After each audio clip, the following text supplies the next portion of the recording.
Pride and Prejudice, Chapter 13.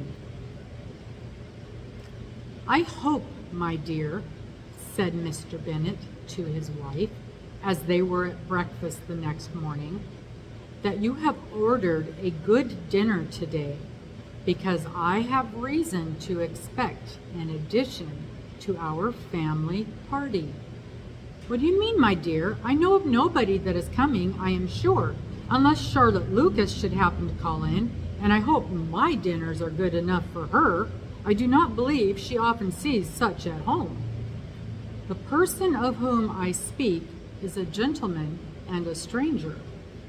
Mrs. Bennet's eyes sparkled. "A gentleman and a stranger? Is it Mr. Bingley, I am sure? Why, Jane, you never dropped a word of this, you sly thing. Well, I am sure I shall be extremely glad to see Mr. Bingley, but, good Lord, how unlucky. There is not a bit of fish to be got today. Lydia, my love, ring the bell. I must speak to Hill this moment." "It is not Mr. Bingley," said her husband. It is a person whom I never saw in the whole course of our life." This roused a general astonishment, and he had the pleasure of being eagerly questioned by his wife and 5 daughters at once. After amusing himself some time with their curiosity, he thus explained: "About a month ago I received this letter, and about a fortnight ago I answered it, for I thought it a case of some delicacy and requiring early attention. It is from my cousin, Mr. Collins, who, when I am dead, may turn you all out of this house as soon as he pleases." "Oh, my dear," cried his wife, "I cannot bear to hear that mentioned. Pray do not talk of that odious man. I do think it is the hardest thing in the world that your estate should be entailed away from your own children, and I am sure if I had been you, I should have tried long ago to do something or other about it." Jane and Elizabeth tried to explain to her the nature of an entail. They had often attempted it before, but it was a subject on which Mrs. Bennet was beyond the reach of reason, and she continued to rail bitterly against the cruelty of settling an estate away from a family of 5 daughters in favor of a man who nobody cared anything about. "It is certainly a most inquisitive affair," said Mr. Bennet, "and nothing can clear Mr. Collins from the guilt of inheriting Longbourn. But if you will listen to his letter, you may perhaps be a little softened by his manner of expressing himself." "No, that I am sure I shall not, and I think it very impertinent of him to write to you at all, and very hypocritical. I hate such false friends. Why could he not keep on quarreling with you as his father did before him? Why, indeed, he does not seem to have some vile scruples on that head, as you will hear." "Hunsford, near Westernham, Kent, 15th October. "Dear Sir, the disagreement subsisting between yourself and my late honored father always gave me such uneasiness, and since I have had the misfortune to lose him, I have frequently wished to heal the breach, but for some time I was kept back by my own doubts, fearing lest it might seem disrespectful to his memory for me to be on good terms with anyone with whom it has always pleased him to be at variance. There, Mrs. Bennet, my mind, however, is now made up on the subject, for having received ordination at Easter, I have been so fortunate as to be distinguished by the patronage of the Right Honorable Lady Catherine de Bourgh, widow of Sir Louis de Bourgh, whose bounty and beneficence has preferred me to the valuable rectory of this parish, where it shall be my earnest endeavor to demean myself with grateful respect towards her ladyship, and be ever ready to perform those rites and ceremonies which are instituted by the Church of England. As a clergyman, moreover, I feel it my duty to promote and establish the blessing and peace in all families within the reach of my influence, and on these grounds I flatter myself that my present overtures of goodwill are highly commendable, and that the circumstances of my being next in the entail of Longbourn estate will be kindly overlooked on your side, and not lead you to reject the offered olive branch. I cannot be otherwise than concerned at being the means injuring your amenable daughters, and beg leave to apologize for it, as well as to assure you of my readiness to make them every possible amends, but of this hereafter. If you should have no objection to receive me into your house, I propose myself the satisfaction of waiting on you and your family Monday, November 18th by 4 o'clock, and shall probably trespass on your hospitality till the Saturday's night following, which I can do without any inconvenience, as Lady Catherine is far from objecting to my occasional absence on a Sunday, provided that some other clergyman is engaged to do the duty of the day. I remain, dear sir, with respectful compliments to your lady and daughters, your well-wisher and friend, William Collins. At 4 o'clock, therefore, we may expect this peace-making gentleman, said Mr. Bennet, as he folded up the letter. He seems to be most conscientious and polite young man, upon my word, and I doubt will not provide a valuable acquaintance, especially if Lady Catherine should be so indulgent as to let him come to us again. There is some sense in what he says about girls, however, and if he is disposed to make them any amends, I shall not be the person to discourage him. Though it is difficult, said Jane, to guess in what way he can mean to make us this atonement he thinks our due. The wish is certainly to his credit. Elizabeth was chiefly struck with his extraordinary deference for Lady Catherine, and his kind intention of christening, marrying, and burying his parishioners whenever it was required. He must be an oddity, I think. I cannot make him out. There is something very pompous in his style, and what can he mean by apologizing for being next in the entail? We cannot suppose he would help it if he could. Can he be a sensible man, sir? No, my dear, I think not. I have great hopes of finding him quite the reverse. There is a mixture of servility and self-importance in his letter, which promises well. I am impatient to see him. In point of composition, said Mary, his letter does not seem defective. The idea of the olive branch perhaps is not wholly new, yet I think it is well expressed. To Catherine and Lydia, neither the letter nor its writer were in any degree interesting. It was next to impossible that their cousin should come in a scarlet coat, and it was now some weeks since they had received pleasure from the society of a man in any other color. As for their mother, Mr. Collins' letter has done away much of her ill will, and she was prepared to see him with a degree of composure which astonished her husband and daughters.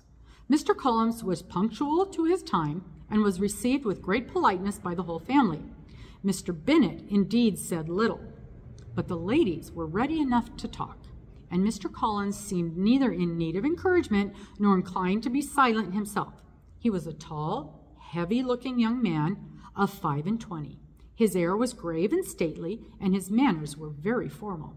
He had not been long seated before he complimented Mrs. Bennet on having so fine a family of daughters, and he had heard much of their beauty, but that in this instance fame had fallen short of the truth, and added that he did not doubt her seeing them all in due time well disposed of in marriage.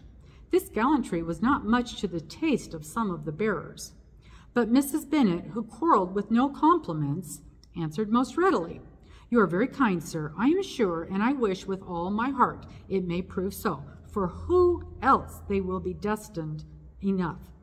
Things are settled so oddly. You're all tued, perhaps, to the entail of this estate." "Ah, sir, I do indeed. It is a grievous affair to my poor girls, you must confess. Not that I mean to find fault with you, for such things I know are all chance in this world. There is no knowing how estates will go, once they come to be entailed. I am very sensible, madam, of the hardship to my fair cousins, and could say much on the subject, but that I am cautious of appearing forward and precipitate. But I can assure the young ladies that I come prepared to admire them. At present, I will not say more, but perhaps when we are better acquainted. He was interrupted by a summons to dinner, and the girls smiled on each other. They were not the only objects of Mr. Collins' admiration.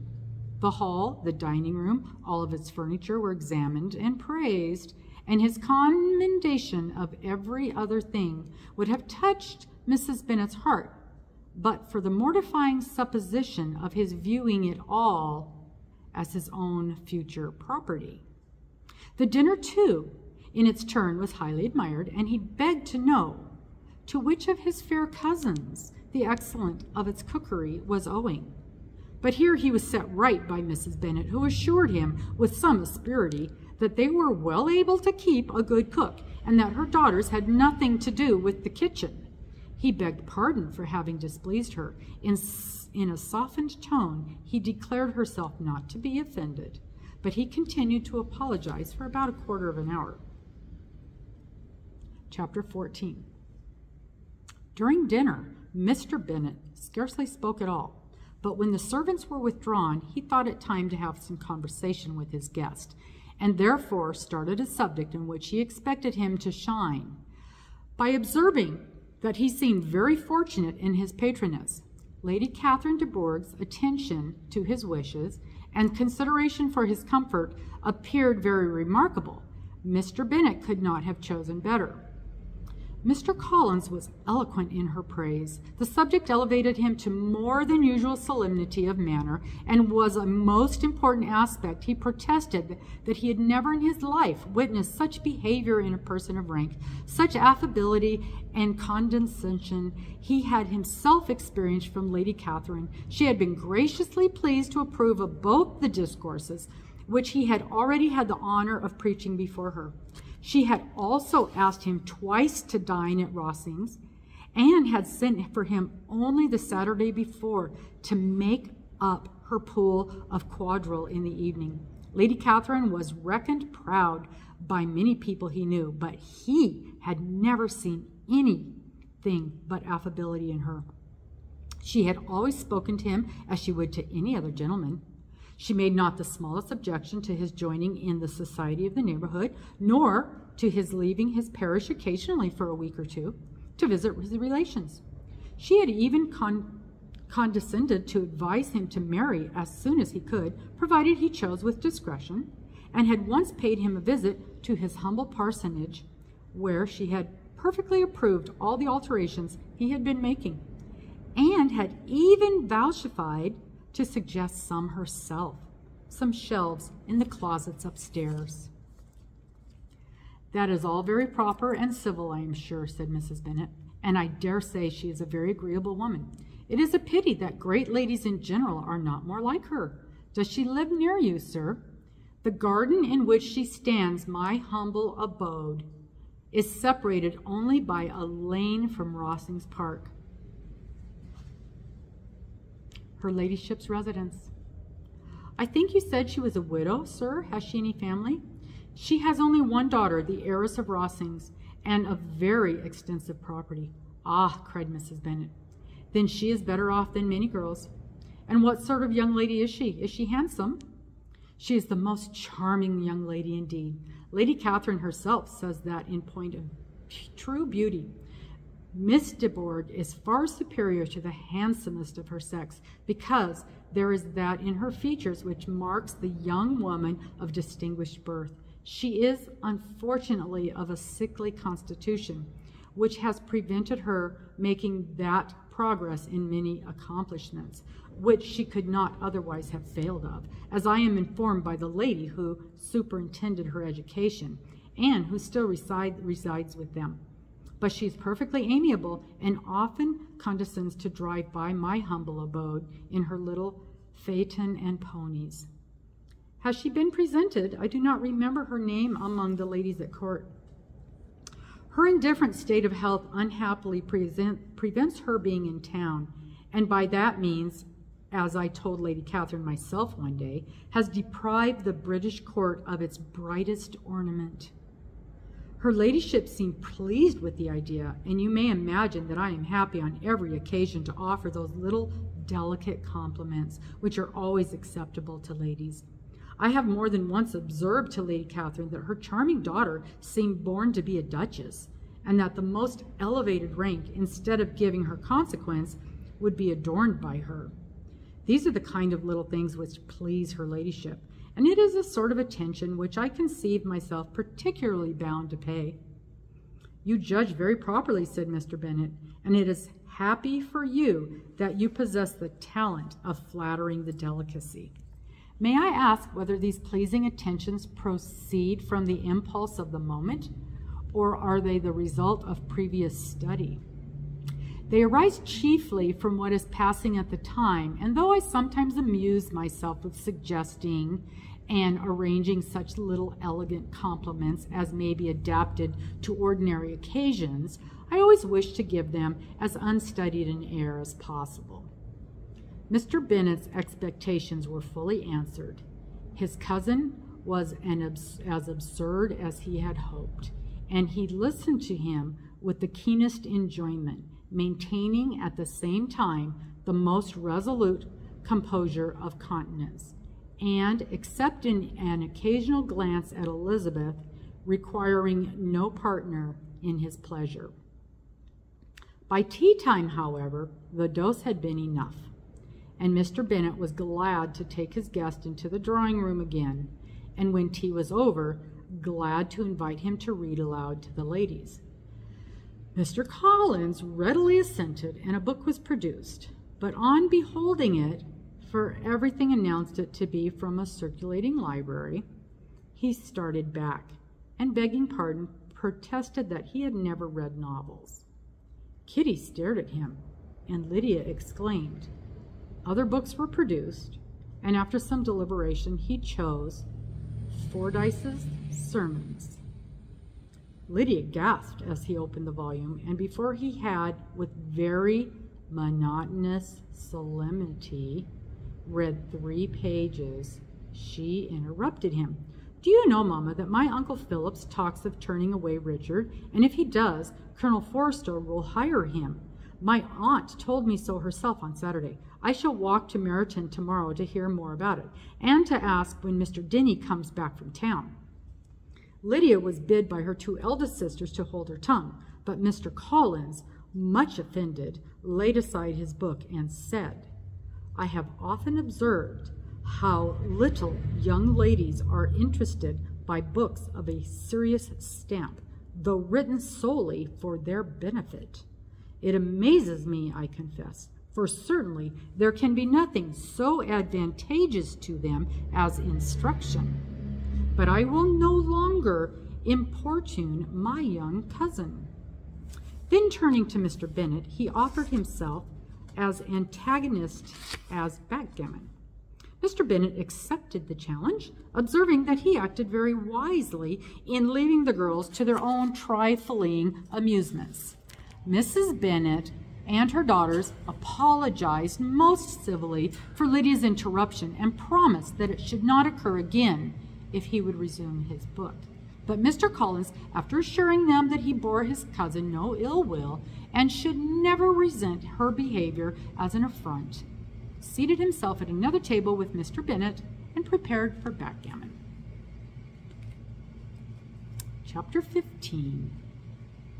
Mr. Collins was not a sensible man, and the deficiency of nature had been but little assisted by education or society, the greatest part of his life having been spent under the guidance of an illiterate and miserly father.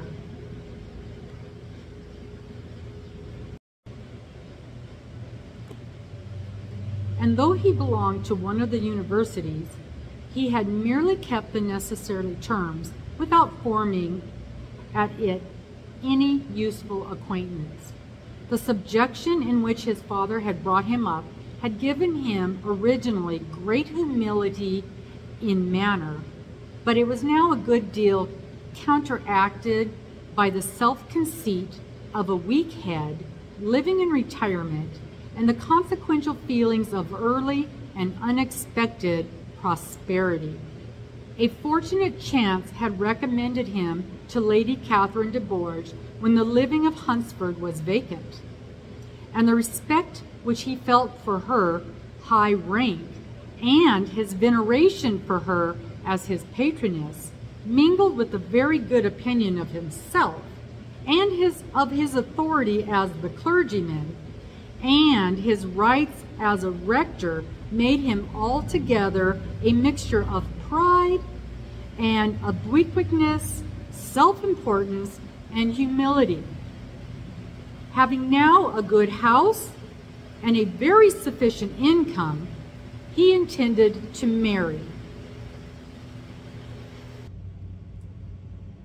And in seeking a reconciliation with the Longbourn family, he had a wife in view, and he meant to choose one of the daughters if he found them as handsome and amiable as they were represented by common report. This was his plan of amends, of atonement, for inheriting their father's estate, and he thought it an excellent one, full of eligibility and suitableness, and excessively generous and disinterested on his own part. His plan did not vary on seeing them. Miss Bennet's lovely face confirmed his views and established all his strictest notions of what was due to seniority, and for the first evening she was his settled choice. The next morning, however, made an alteration, for in a quarter of an hour's tete-a-tete with Mrs. Bennet before breakfast, a conversation beginning with his parsonage house and leading naturally to the avowal of his hopes that a mistress, for it might be found at Longbourn, produced from her, amid very complacent smiles and general encouragement, a caution against the very Jane he had fixed on. As to her younger daughters, she could not take upon her to say, she could not positively answer, but she did not know of any prepossession. Her eldest daughter, she must just mention, she felt it incumbent on her to hint, was likely to be very soon engaged. Mr. Collins had only to change from Jane to Elizabeth, and it was soon done while Mrs. Bennet was stirring the fire. Elizabeth, equally next to Jane in birth and beauty, succeeded her, of course. Mrs. Bennet treasured up the hint and trusted that she might soon have 2 daughters married, and the man whom she could not bear to speak of the day before was now high in her good graces. Lydia's intention of walking to Meryton was not forgotten. Every sister except Mary agreed to go with her, and Mr. Collins was to attend them, at the request of Mr. Bennet, who was most anxious to get rid of him and have his library to himself. For thither Mr. Collins had followed him after breakfast, and there he would continue, nominally engaged with one of the largest folios in the collection, but really talking to Mr. Bennet, with little cessation, of his house and his garden at Hunsford. Such doings discomposed Mr. Bennet exceedingly. In his library he had been always sure of leisure and tranquillity, and though prepared, as he told Elizabeth, to meet with folly and conceit in every other room in the house, he was used to be free from them in there. His civility, therefore, was most prompt in inviting Mr. Collins to join his daughters in their walk. And Mr. Collins, being in fact much better fitted for a walker than a reader, was extremely well pleased to close his large book and go. In pompous nothings on his side, and civil assents on that of his cousins, their time passed till they entered Meryton. The attention of the younger ones was then no longer to be gained by him. Their eyes were immediately wandered up in the street in quest of the officers, and nothing less than a very smart bonnet indeed, or a really new muslin in a shop window could recall them.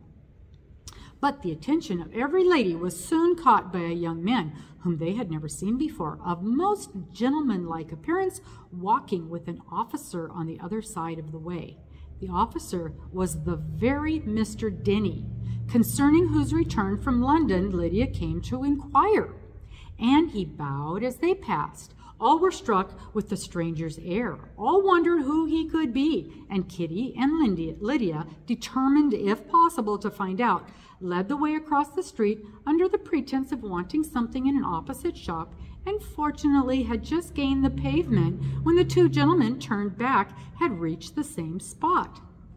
Mr. Denny addressed them directly and entreated permission to introduce his friend, Mr. Wickham, who had returned with him the day before from town, and he was happy to say had accepted a commission in their corps. This was exactly as it should be, for the young man wanted only regimentals to make him completely charming. His appearance was greatly in his favor. He had all the best part of beauty, a fine countenance, a good figure, and very pleasing address. The introduction was followed up on his side by a happy readiness of conversation, a readiness at the same time perfectly correct and unassuming, and the whole party were still standing and talking together very agreeably, when the sound of horses drew their notice, and Darcy and Bingley were seen riding down the street. On distinguishing the ladies of the group, the two gentlemen came directly towards them and began the usual civilities. Bingley was the principal spokesman, and Miss Bennet the principal object. He was then, he said, on his way to Longbourn on purpose to inquire after her. Mr. Darcy corroborated it with a bow, and was beginning to determine not to fix his eyes on Elizabeth, when they were suddenly arrested by the sight of the stranger. And Elizabeth happened to see the countenance of both as they looked at each other. Was all astonishment at the effect of the meeting. Both changed color. One looked white, the other red. Mr. Wickham, after a few moments, touched his hat and salutation, which Mr. Darcy deigned to return. What could be the meaning of it? It was impossible to imagine. It was impossible not to long to know. In another minute, Mr. Bingley, but without seeming to have noticed what passed, took leave and rode on with his friend. Mr. Denny and Mr. Wickham walked with the young ladies to the door of Mr. Phillips's house, and then made their bows. In spite of Miss Lydia's pressing entreaties that they should come in, and even in spite of Mrs. Phillips throwing up the parlor window and loudly seconding the invitation, Mrs. Phillips was always glad to see her nieces, and the two eldest from their recent absence were particularly welcome, and she was eagerly expressing her surprise at their sudden return home, which, as their own carriage had not fetched them, she should have known nothing about. If she had not happened to see Mr. Jones's shop boy in the street, who had told her that they were not to send any more draughts to Netherfield because the Miss Bennets were come away, when her civility was claimed towards Mr. Collins by Jane's introduction of him. She received him with the very best politeness, which he returned with as much more, apologizing for his intrusion without any previous acquaintance with her, which he could not help flattering himself, however, might be justified by his relationship to the young ladies who introduced him to her notice. Mrs. Phillips was quite awed by such an excess of good breeding, but her contemplation of one stranger was soon put an end to by exclamations and inquiries about the other, of whom, however, she could only tell her nieces what they already knew, that Mr. Denny had brought him from London, and that he was to have a lieutenant's commission in the shire. She had been watching him the last hour, she said, as he walked up and down the street, and had Mr. Wickham appeared, Kitty and Lydia would certainly have continued the occupation.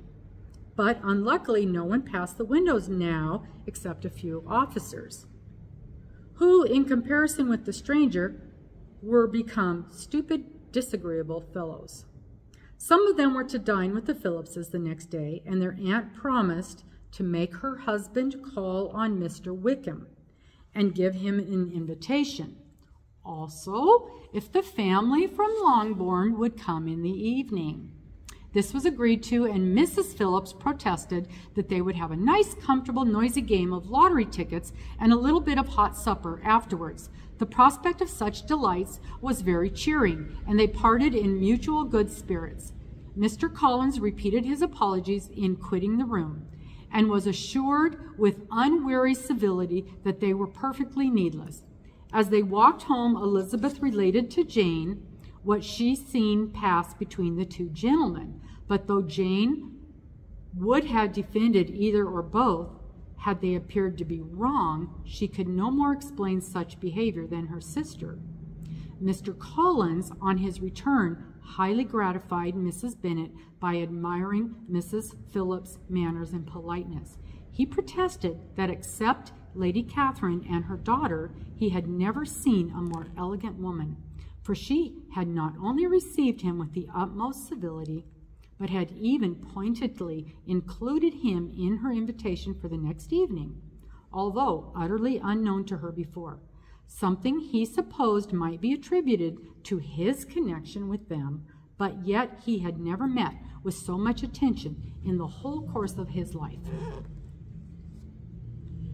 Chapter 16. As no objection was made to the young people's engagement with their aunt, and all Mr. Collins' scruples of leaving Mr. and Mrs. Bennet for a single evening during his visit were most steadily resisted, the coach conveyed him and his 5 cousins at the suitable hour to Meryton, and the girls had the pleasure of hearing, as they entered the drawing-room, that Mr. Wickham had accepted their uncle's invitation and was then in the house.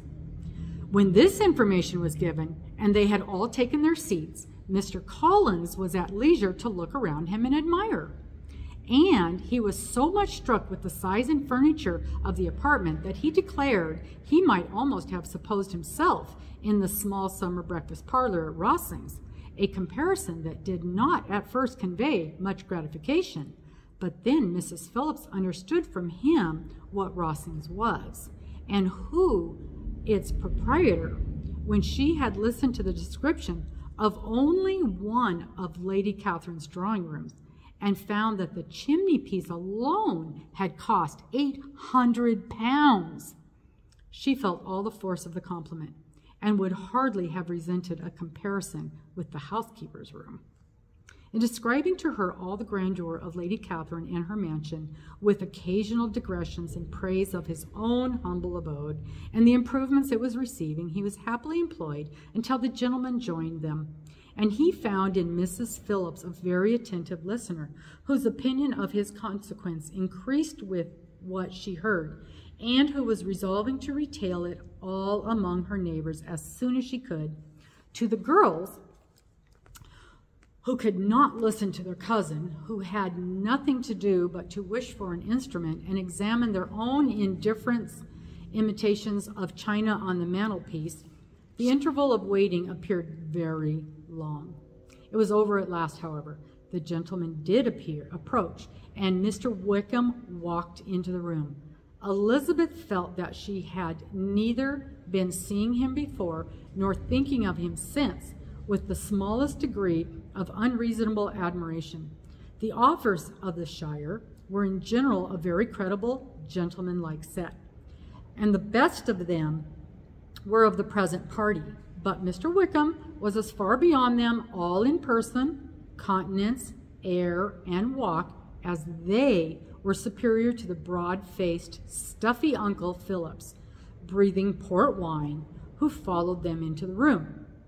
Mr. Wickham was the happy man towards whom almost every female eye was turned, and Elizabeth was the happy woman by whom he finally seated himself, and the agreeable manner in which he immediately fell into conversation, though it was only on it being a wet night and on the probability of a rainy season, made her feel that the commonest, dullest, most threadbare topic might be rendered interesting by the skill of the speaker.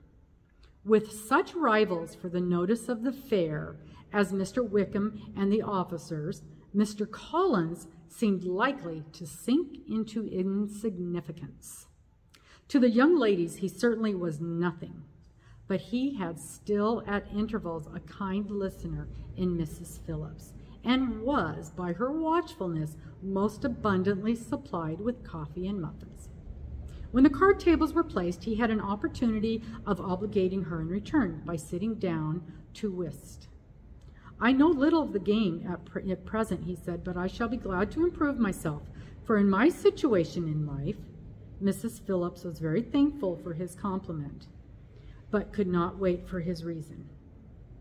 Mr. Wickham did not play, and with ready delight was he received at the other table between Elizabeth and Lydia. At first there seemed danger of Lydia's engrossing him entirely, for she was the most determined talker. But being likewise extremely fond of lottery tickets, she soon grew too much interested in the game, too eager in making bets, and exclaiming after prizes, to have attention for anyone in particular. Allowing for the common demands of the game, Mr. Wickham was therefore at leisure to talk to Elizabeth, and she was very willing to hear him, though what she chiefly wished to hear she could not hope to be told, the history of his acquaintance with Mr. Darcy. She dared not even mention that gentleman. Her curiosity, however, was unexpectedly relieved. Mr. Wickham began the subject himself. He inquired how far Netherfield was from Meryton, and after receiving the answer, asked in a hesitating manner how long Mr. Darcy had been staying there. "About a month," said Elizabeth, and then, unwilling to drop the subject, added, "He is a man of very large property in Derbyshire, I understand." "Yes," replied Mr. Wickham. "His estate there is a noble one, a clear 10,000 per annum. You could not have met with a person more capable of giving you certain information on that head than myself, for I have been connected with his family in a particular manner from my infancy." Elizabeth could not but look surprised. "You may well be surprised, Miss Bennet, at such an assertion, after seeing, as you probably might, the very cold manner of our meeting yesterday. Are you much acquainted with Mr. Darcy?" "As much as I ever wished to be," cried Elizabeth. "I have spent 4 days in the same house with him, and I think him very disagreeable." "I have no right to give my opinion," said Wickham, "as to him being agreeable or otherwise. I am not qualified to form one. I have known him too long and too well to be a fair judge. It is impossible for me to be impartial, but I believe your opinion of him would in general astound, and perhaps you would not express it quite so strongly anywhere else. Here you are in your own family. Upon my word, I say no more here than I might say in any house in the neighborhood, except Netherfield. He is not at all liked in Herefordshire. Everybody is disgusted with his pride. You will not find him more favorably spoken of by anyone." "I cannot pretend to be sorry," said Wickham, after a short interruption, "that he or any man should not be estimated beyond their deserts. But with him, I believe it does not often happen. The world is blinded by his fortune and consequence, or frightened by his high and imposing manners, and sees him only as he chooses to be seen. I should take him, even on my slight acquaintance, to be an ill-tempered man." Wickham only shook his head. "I wonder," said he, at the next opportunity of speaking, "whether he is likely to be in this country much longer. I do not at all know, but I heard nothing of his going away when I was at Netherfield. I hope your plans in favor of the shire will not be affected by his being in the neighborhood." "Oh, no, it is not for me to be driven away by Mr. Darcy. If he wishes to avoid seeing me, he must go. We are not on friendly terms, and it always gives me pain to meet him, but I have no reason for avoiding him. But what I must proclaim to all the world, a sense of very great ill usage, and most painful regrets at his being what he is. His father, Miss Bennet, the late Mr. Darcy, was one of the best men that ever breathed. and the truest friend I ever had, and I can never be in company with this Mr. Darcy without being grieved to the soul by 1,000 tender recollections. His behavior to myself has been scandalous, but I verily believe I could forgive him anything and everything rather than his disappointing the hopes and disgraces the memory of his father. Mr. Wickham began to speak on more general topics, Meryton, the neighborhood, the society, appearing highly pleased with all that he had yet seen, and speaking of the latter especially with gentle but very intelligible gallantry. It was the prospect of constant society and good society, he added, which was my chief inducement to enter the shire. I knew it to be a most respectable, agreeable corps, and my friend Denny tempted me farther by his account of their present quarters and the very great attentions and excellent acquaintance Meryton had procured them. Society, I own, is necessary to me. I have been a disappointed man, and my spirits will not bear solitude. I must have employment and a society. A military life is not what I intended for, but circumstances have now made it eligible. The church ought to have been my profession. I was brought up for the church, and I should at this time have been in possession of a most valuable living, had it pleased the gentleman we were speaking of just now. Indeed, yes. The late Mr. Darcy bequeathed me the next presentation of the best living in his gift. He was my godfather, and excessively attached to me. I cannot do justice to his kindness. He meant to provide for me amply, and though he had done it, but when the living fell, it was given elsewhere. Good heavens, cried Elizabeth, but how could that be? How could his will be disregarded? Why did you not seek legal redress? There was just such an informality in the terms of his bequest as to give me no hope from the law. A man of honor could not have doubted the intention, but Mr. Darcy chose to doubt it, or to treat it as a merely conditional recommendation, and to assert that I had forfeited all claim to it by extravagance, imprudence, in short, anything or nothing. Certain it is that the living became vacant 2 years ago, exactly as I was of an age to hold it, and that it was given to another man. And no less certain is it that I cannot accuse myself of having really done anything to deserve to lose it. I have a warm, unguarded temper, and I may perhaps have sometimes spoken my opinion of him and to him too freely. I can recall nothing worse, but the fact is that we are very different sort of men, and that he hates me. This is quite shocking. He deserves to be publicly disgraced. Sometime or another he will be, but it shall not be by me. Till I can forgive his father, I can never defy or expose him. Elizabeth honored him for his feelings and thought him handsomer than ever as he expressed them. But what can have been his motive? What can have induced him to behave so cruelly?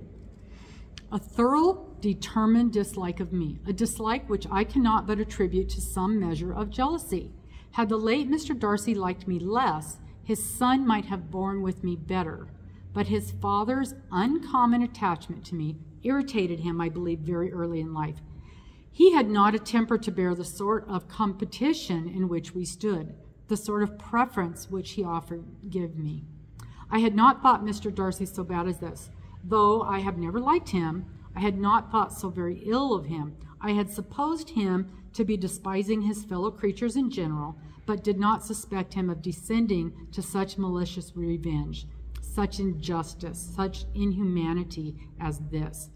After a few minutes' reflection, however, she continued, I do remember his boasting one day at Netherfield of the implacability of his resentments, of his having an unforgiving temperament. His disposition must be dreadful. I will not trust myself on the subject, replied Wickham. I can hardly be just to him. Elizabeth was again deep in thought, and after a time exclaimed, to treat in such a manner the godson, the friend, the favorite of his father, she could have added, A young man, too, like you, whose very countenance may vouch for your being amiable. But she contented herself with, and one, too, who had probably been his own companion since childhood, connected together, as I think you said, in the closest manner. We were born in the same parish, within the same park. The greatest part of our youth was passed together, inmates of the same house, sharing the same amusements, objects of the same parental care. My father began life in the profession which your uncle, Mr. Phillips, appears to do so much credit to, but he gave up everything to be of use to the late Mr. Darcy and devoted all his time to the care of the Pemberley property. He was most highly esteemed by Mr. Darcy, a most intimate, confidential friend. Mr. Darcy often acknowledged himself to be under the greatest obligations to my father's active superintendence, and when immediately before his death, Mr. Darcy gave him a voluntary promise of providing for me, I am convinced that he felt it to be much a debt of gratitude to him, as of his affection for myself. How strange, cried Elizabeth. How abominable. I wonder that the very pride of this Mr. Darcy has not made him just to you, if from no better motive than he should not have been too proud to be dishonest, for dishonesty I must call it. It is wonderful, replied Wickham, for almost all his actions may be traced to pride, and pride has often been his best friend. It has connected him nearer with virtue than any other feeling, but we are none of us consistent, and in his behavior to me, there were stronger impulses even than pride. Can such abominable pride as his have ever done him good? Yes, it has often led him to be liberal and generous, to give his money freely, to display hospitality, to assist his tenants, and relieve the poor. Family pride and filial pride, for he's very proud of what his father has done, have done this, not to appear to disgrace his family, to degenerate from the popular qualities, or lose the influence of the Pemberley house, is a powerful motive. He has also brotherly pride, which, with some brotherly affection, makes him a very kind and careful guardian of his sister. And you will hear him generally cried up as the most attentive and best of brothers. What sort of girl is Miss Darcy? He shook his head. I wish I could call her amiable. It gives me pain to speak ill of a Darcy, but she is too much like her brother, very, very proud. As a child, she was affectionate and pleasing, and extremely fond of me, and I have devoted hours and hours to her amusement, but she's nothing to me now. She's a handsome girl, about 15 or 16, and I understand highly accomplished. Since her father's death, her home has been London, where a lady lives with her and superintends her education. After many pauses and many trials of her subjects, Elizabeth could not help reverting once more to the first and saying, I am astonished at his intimacy with Mr. Bingley. How can Mr. Bingley, who seems good-natured itself, and is, I really believe, truly amiable, to be friendship with such a man? How can they suit each other? Do you know Mr. Bingley? Not at all. He's a sweet-tempered, amiable, charming man. He cannot know what Mr. Darcy is. Probably not, but Mr. Darcy can please where he chooses. He does not want abilities. He can be a conversable companion if he thinks it is worth his while. Among those who are at all his equal in countenance, he is a very different man from what he is to the less prosperous. His pride never deserts him, but when the rich, he is liberal-minded, just, sincere, rational, honorable, and perhaps agreeable, allowing something for fortune and figure. The whist party soon afterwards breaking up, the players gathered round the other table, and Mr. Collins took his station between his cousin Elizabeth and Mrs. Phillips. The usual inquiries as to his success were made by the latter, and it had not been very great. He had lost every point. But when Mrs. Phillips began to express her concern thereupon, he assured her with much earnest gravity that it was not of least importance, that he considered the money a mere trifle, and begged she would not make herself uneasy. I know very well, madam, said he, that when persons sit down to a card table, they must take their chances of these things, and happily I am not in such circumstance as to make 5 shillings any object. There are undoubtedly many who could not say the same, but thanks to Lady Catherine de Bourgh, I am removed far beyond the necessity of regarding little matters. Mr. Wickham's attention was caught, and after observing Mr. Collins for a few moments, he asked Elizabeth in a low voice whether her relation were very intimately acquainted with the family of de Bourgh. Lady Catherine de Bourgh, she replied, has very lately given him a living. I hardly know how Mr. Collins was first introduced to her notice, but he certainly has not known her long. You know, of course, that Lady Catherine de Bourgh and Lady Anne Darcy are sisters. Consequently, she is the aunt to the present Mr. Darcy. No, indeed, I did not. I knew nothing at all of Lady Catherine's connections. I never heard of her existence till the day before yesterday. Her daughter, Miss de Bourgh, will have a very large fortune, and it is believed that she and her cousin will unite the 2 estates. This information made Elizabeth smile, and she thought of poor Miss Bingley. Vain indeed must be all her attentions, vain and useless her affection for his sister and her praise of himself, if he were already self-destined to another.